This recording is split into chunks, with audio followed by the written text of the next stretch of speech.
किसी भी भाषा में पार्ट्स ऑफ द स्पीच बहुत ही महत्वपूर्ण होते हैं, यानी कि शब्दों के प्रकार। इंग्लिश लैंग्वेज हो या हिंदी हो या कोई और भाषा हो, उन सभी में पार्ट्स ऑफ द स्पीच होते हैं। तो दोस्तों, इंग्लिश लैंग्वेज में जो 8 पार्ट्स ऑफ द स्पीच है, उनको अच्छी तरह से कैसे याद रखना है और कोई भी शब्द का पार्ट ऑफ द स्पीच कैसे आइडेंटिफाई करना है, ये हम आज सीखेंगे। नमस्कार दोस्तों, मैं हूं दीपक जगताप और स्वागत है लर्न हटके विद दीपक इस यूट्यूब चैनल में। यहाँ पे हम सीखते हैं स्पोकन इंग्लिश, मोटिवेशन और क्रिएटिव आइडियाज़ के बारे में। तो चलिए दोस्तों, आज का वीडियो शुरू करते हैं। आज का वीडियो बहुत ही खास है क्योंकि पार्ट्स ऑफ द स्पीच हम देखने वाले हैं और वो भी बहुत ही शॉर्ट टाइम में। वैसे तो पार्ट्स ऑफ द स्पीच बहुत ही डीप टॉपिक है और हमारी ये सीरीज में 7 से 8 वीडियोज़ आएंगे पार्ट्स ऑफ द स्पीच के बारे में। तो ये पहला वीडियो है कि total 8 parts of the speech कैसे याद रखने हैं और कैसे आइडेंटिफाई करने हैं। आगे आने वाले वीडियो में हर एक पार्ट ऑफ द स्पीच के टाइप्स, सब टाइप्स, एग्जाम्पल्स वगैरह सब आ जाएगा। तो आज हम खाली 8 पार्ट ऑफ द स्पीच देखेंगे, उनके डेफिनेशन देखेंगे और उनके कॉमन एग्जाम्पल्स देखेंगे। तो चलिए शुरू करते हैं। पहले आप जानिए पार्ट्स ऑफ द स्पीच क्या है। आप फिर से बताता हूँ क्योंकि ये है शब्दों के प्रकार। आप शायद जानते होंगे इंग्लिश लैंग्वेज में 1 मिलियन से भी ज़्यादा वर्ड्स और वर्ड्स फॉर्म है और वो सभी 8 पार्ट्स ऑफ द स्पीच में डिवाइड होता है। कोई भी इंग्लिश लैंग्वेज का शब्द या तो नाउन हो सकता है या प्रोनाउन हो सकता है या एडजेक्टिव हो सकता है, वर्ब हो सकता है, एडवर्ब हो सकता है, प्रेपोजिशन हो सकता है, कंजंक्शन हो सकता है, इंटरजेक्शन हो सकता है। इन 8 पार्ट्स ऑफ द स्पीच में से ही कोई होगा, ओके, या उनसे मिलकर फ्रेजेस, सेंटेंसेस वगैरह बनते हैं। तो पहले मैं ये बताता हूँ कि ये 8 पार्ट्स ऑफ द स्पीच कैसे याद रखने हैं। 2 ग्रुप में इन्हें याद रखने हैं। मैंने इसी प्रकार से याद रखे हैं। पहले प्रकार में हम लेंगे नाउन, प्रोनाउन, एडजेक्टिव, वर्ब, ये ग्रुप हो गया। दूसरा ग्रुप करेंगे एडवर्ब, प्रेपोजिशन, कंजंक्शन, इंटरजेक्शन। ये 4 करके 8 पार्ट्स ऑफ द स्पीच याद रखने हैं। अभी हम उनके डेफिनेशंस और कुछ कॉमन एग्जांपल देखेंगे और मैं बाद में आपको बताऊंगा कि उनको कैसे कोई part of the speech sentence में जो है शब्द है उसका आइडेंटिफाई करना है। तो पहले देखते हैं नाउन। इसे हिंदी में संज्ञा कहते हैं। नाउन को अगर याद रखना है ना, तो एक वर्ड में सभी प्रकार के नाम, जो भी चीज़ें हैं दुनिया में, उन सब के नाम। तो इंग्लिश में इसका डेफिनेशन होता है the names of people, places, things, birds, animals etcetera are called as nouns. Hindi में हम कहेंगे सभी लोगों के, व्यक्तियों के, वस्तुओं के, पदार्थों के, प्राणी, पक्षी, भावनाओं के नामों को संज्ञा कहते हैं। तो नाउन के 5 सब टाइप्स है। खाली उनकी नाम बता दो। Common noun, name given to anything. Proper noun, name given to any particular thing. तीसरा प्रकार है मटेरियल नाउन। मटेरियल आप जानते हो, सॉलिड, लिक्विड, गैसेस में जो भी मटेरियल्स है उन सभी के नाम नाउन्स होते हैं।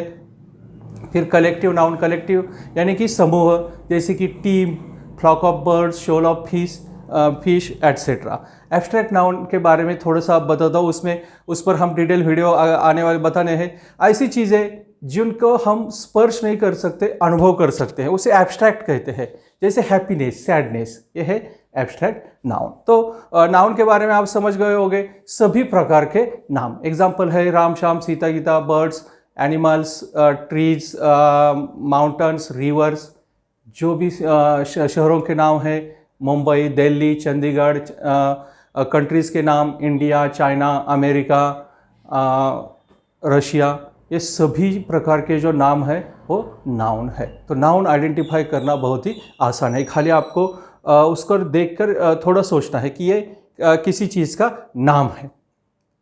तो दोस्तों, ये हो गया नाउन के बारे में। अगला पार्ट ऑफ द स्पीच है। अभी हम हर बार नाउन रिपीट नहीं करते।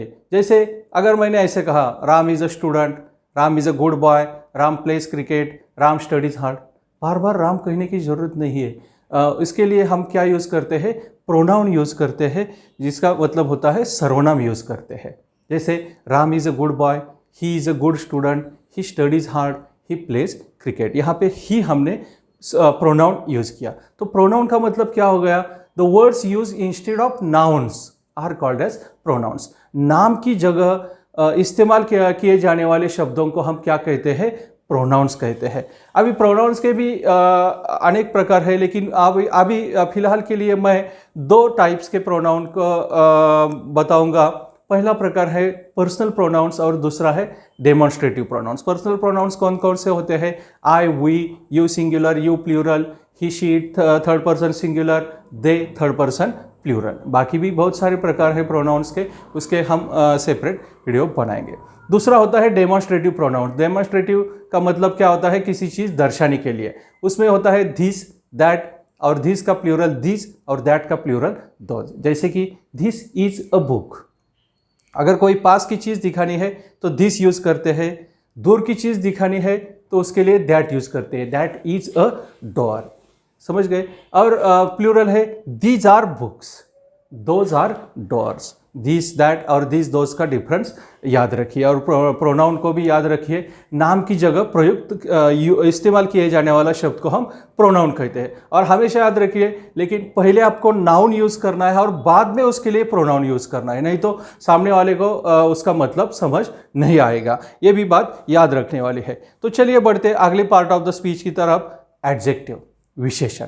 ये भी नाउन और प्रोनाउन से रिलेटेड है, इसलिए मैंने नाउन प्रोनाउन के बाद इसको लिया है। तो एडजेक्टिव क्या है? तो जो शब्द नाउन या प्रोनाउन की विशेषताएं बताते हैं, उनके बारे में कुछ जानकारी देते हैं, उन्हें हम एडजेक्टिव कहते हैं। द वर्ड्स विच ऐड और क्वालिफाई नाउन्स और pronouns are called as adjectives. Adjectives क्या करते हैं? नाउन और प्रोनाउन के बारे में और जानकारी देते हैं, उनको क्वालिफाई करते हैं, उनको डिस्क्राइब करते हैं। तो इसके एग्जाम्पल से मैंने याद रखा, क्योंकि एडजेक्टिव और एडवर्ब में बहुत कंफ्यूजन हो जाता है।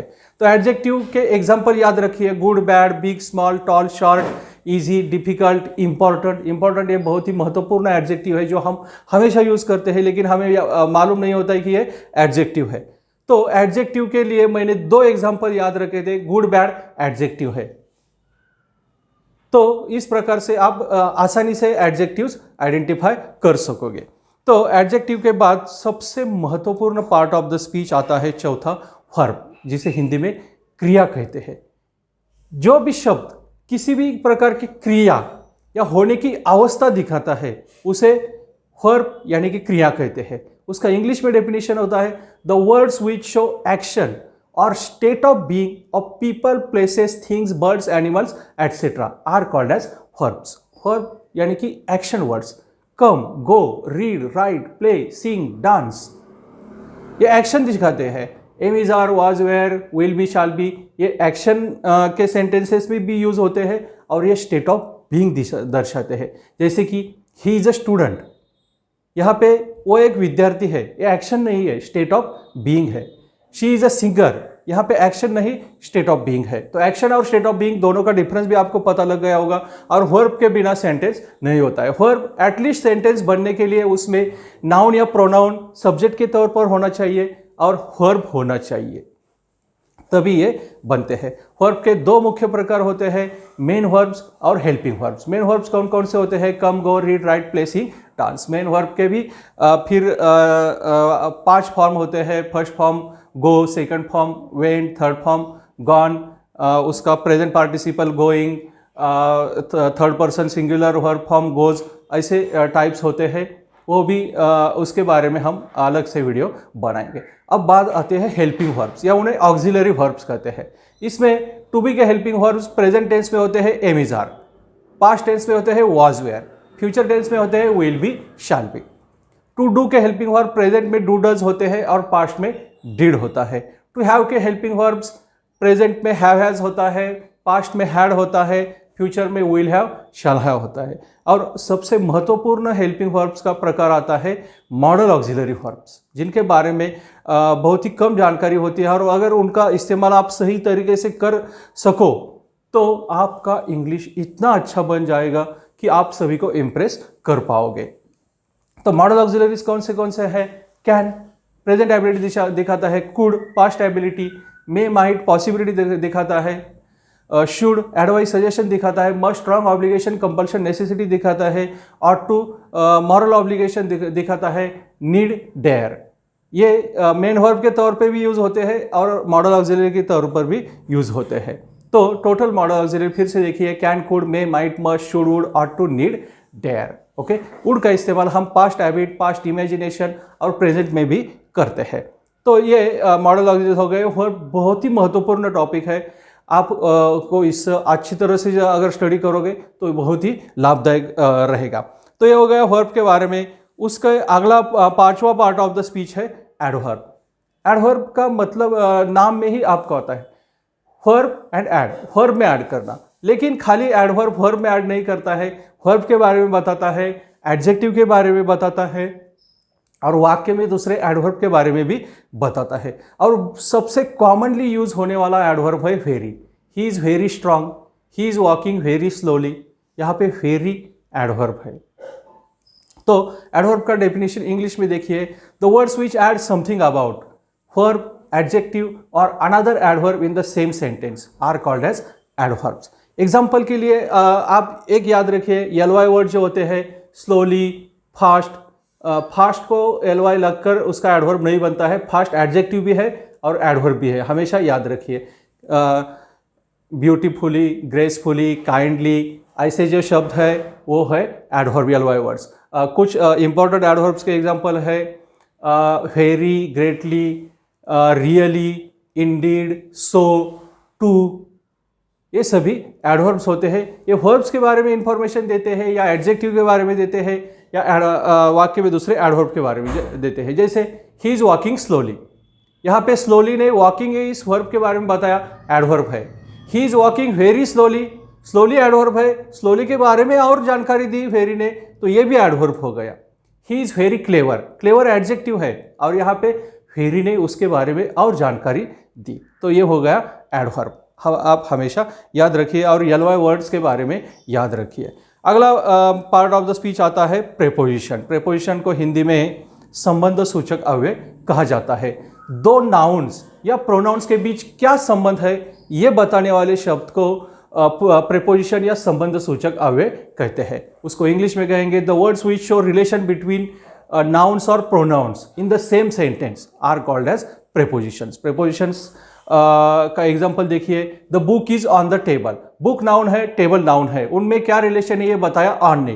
तो प्रेपोजिशंस के कुछ एग्जांपल से याद इजीली याद रखोगे, in, on, of, for, to, with, between, among, in, to, near, ये कुछ प्रेपोजिशन से महत्वपूर्ण उनके बारे में एक सेपरेट वीडियो कुछ ही दिनों में बन जाएगा। तो प्रेपोजिशंस हमेशा याद रखिए, नाउन्स और प्रोनाउंस के बीच संबंध दिखाने वाले शब्द। तो सातवां पार्ट ऑफ द स्पीच आएगा कंजंक्शन, जिसे हिंदी में संयोजक कहते हैं। दो शब्द या दो वाक्य जोड़ने वाले जो शब्द होते हैं उन्हें कंजंक्शन कहते हैं। इंग्लिश में इसका डेफिनेशन हम कहेंगे the words which join two words और sentences are called as conjunctions. Commonly use होने वाले कंजंक्शंस याद रखिए, and, or, but, not only but also, either or, neither nor, ये कॉमनली यूज होने वाले कंजंक्शंस है, हमेशा यूज करते हैं। एंड का तो इस्तेमाल हर बार करते हैं, तो हमेशा याद रखिए एंड ये क्या है, कंजंक्शन है। कंजंक्शन बेसिकली दो टाइप के होते हैं, एक कोऑर्डिनेटिंग कंजंक्शंस और एक सबऑर्डिनेटिंग कंजंक्शंस। कोऑर्डिनेटिंग कंजंक्शंस एक जैसे एक पार्ट ऑफ द स्पीच वाले शब्दों को जोड़ते हैं, जैसे दो नाउन को जोड़ेंगे राम एंड श्याम, दो एडजेक्टिव को जोड़ेंगे क्लेवर एंड ब्रेव, दो प्रोनाउन को भी जोड़ सकते हैं ही एंड शी। ये हो गए कोऑर्डिनेटिंग कंजंक्शन। सबऑर्डिनेटिंग कंजंक्शन क्या होते हैं, मेन क्लॉज को सबऑर्डिनेट क्लॉज जिस शब्द से जोड़ा जाता है उसे सबऑर्डिनेटिंग कंजंक्शंस कहते हैं। कौन कौन से है subordinating conjunctions, who, which, that, because, as, since, for, where, wherever, though, although, even though, if, unless, whether, in order that, so that, as, ये सब सबऑर्डिनेटिंग कंजंक्शंस है और इनको याद रखेंगे तो क्लॉज भी आसानी से आइडेंटिफाई कर पाओगे। तो उम्मीद है आपको कंजंक्शन के बारे में एक बेसिक आइडिया लग गया होगा। Last part of the speech है इंटरजेक्शंस, उसे विस्मयादिबोधक अव्यय कहते हैं। The words which show sudden feelings from the heart are called as interjections. अचानक से उत्पन्न होने वाली जो भावना, अगर हमको ठेस लगी तो हम कहते हैं उई माँ, कोई बहुत बुरी बात हो गई, अरे रे ऐसा बोलते हैं, या किसी ने अच्छा किया, वाह, शाबाश, ऐसे जो शब्द है इंटरजेक्शन है। मोस्टली एग्जांपल से याद रखिए, oh, ah, ouch, well done, bravo, alas, gosh, wow, ये शब्द इंटरजेक्शन होते हैं। तो दोस्तों हमने 8 part of the speech general idea लिया है, भावना है। तो दोस्तों मुझे उम्मीद है आपको पार्ट ऑफ द स्पीच अच्छा आइडिया लग गया होगा। अगर आपको ये वीडियो अच्छा लगा है तो इसे लाइक कीजिए, शेयर कीजिए और सब्सक्राइब कीजिए। अगर आप पार्ट्स ऑफ द स्पीच और spoken English, English writing skills, vocabulary के बारे में और जानना चाहते हैं तो आप हमारी वेबसाइट learnhutke.com को विजिट कर सकते हैं। तो दोस्तों, आज की वीडियो में बस इतना ही। मिलते हैं अगले ऐसे ही इंटरेस्टिंग और इन्फॉर्मेटिव वीडियो में। तब तक के लिए जय हिंद, जय भारत।